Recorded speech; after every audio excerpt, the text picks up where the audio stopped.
Salut à tous. Alors, je vais vous montrer comment partager un dossier ou un fichier depuis votre Windows Server sur des machines clientes, donc des utilisateurs. On va utiliser la manière la plus simple, la plus basique. Pas la peine de passer par l'unité d'organisation, donc ça on va le voir après. Alors c'est très simple, donc vous allez sur le serveur.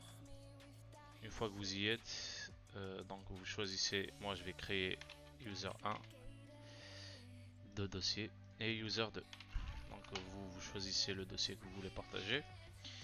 Alors, on clique droit sur user 1, on clique sur partage, partage avancé, partager ce dossier, autorisation. Donc là tout le monde, on supprime, on ajoute user 1. Vérifiez le nom, user 1. Si par exemple vous ne connaissez pas le nom de l'utilisateur, cliquez sur avancer, recherche et là vous cherchez. Donc moi c'est user 1. Ok, on va lui donner lecture seule. Lecture seule, il pourra que lire ce qu'il y a dans le fichier. Il pourra ni modifier ni rien. Donc si on le donne contrôle total, c'est logique. Il va faire les deux. Pour modifier, il va faire les deux. Pour lecture, il va que lire. Donc appliquer, appliquer, ok. On va faire la même chose pour le user 2, sauf que le user 2, on va lui donner le contrôle total. Voilà. Appliquer, appliquer, fermer. Ce qu'on va faire, c'est créer un fichier dans les deux dossiers. Donc user 1 et là user 2. Voilà. Une fois que c'est fait, bon, on va découvrir un problème ensemble. Mais vous allez voir. Alors, ce qu'on va faire, c'est partir dans nos deux machines clientes. Donc, aller dans réseau. Vous devez être sûr que la découverte de réseau elle est activée. Donc, vous allez sur serveur. Une fois que vous y êtes, là c'est user 1. Donc, on entre, il rentre. User 2, non. Alors, sur la deuxième machine, donc user 1, il rentre pas. User 2, il rentre. Voilà. Une fois que c'est fait, donc le user 1, on lui a donné la lecture seule et user 2, on lui a donné le contrôle total. Donc si par exemple user 1, je vais cliquer sur supprimer, il va pas supprimer logiquement. Voilà, vous avez besoin d'une autorisation de la part d'un administrateur pour modifier ce fichier.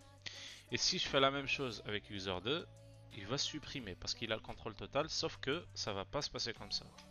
C'est pareil, il va nous donner la même chose. Voilà, donc même pour enregistrer, il peut pas enregistrer, accès refusé. On lui a donné la lecture seule. Ici c'est pareil. Normalement on lui a donné le contrôle total. Donc si je fais ça, j'écris enregistrer, c'est pareil. Accès refusé. Alors ce que vous devez faire, vous allez sur votre serveur.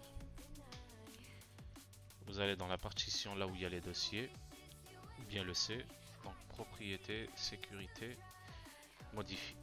Là, ce que vous allez faire, c'est ajouter les utilisateurs que vous avez créés et leur donner les mêmes autorisations que vous avez données au dossier. Donc moi, ce que je vais faire, c'est user 1, vérifier, user 1, ok. Là, je vais donner affichage du contenu du dossier et lecture, c'est tout. Appliquer. Alors ça va tarder un peu parce que je suis dans une machine virtuelle. Continuer.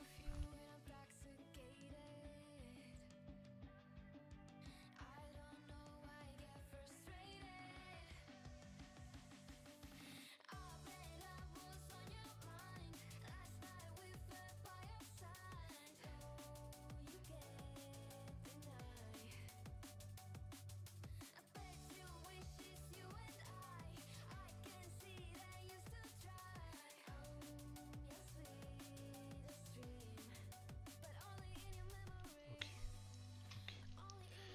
Voilà, donc c'est bon.